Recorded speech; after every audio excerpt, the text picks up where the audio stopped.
Welcome to AB Cardano. AB Cardano is your guide to professional trading by providing free educational trading materials and strategies.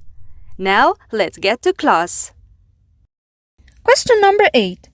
The motive wave is divided into two categories. What are these?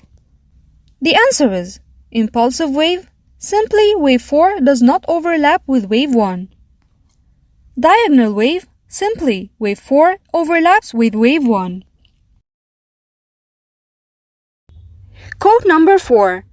Peter Lynch said, "In this business, if you are good, you're right 6 times out of 10. You're never gonna be right 9 times out of 10. Focus on getting more trades right than wrong, and you will be considered successful."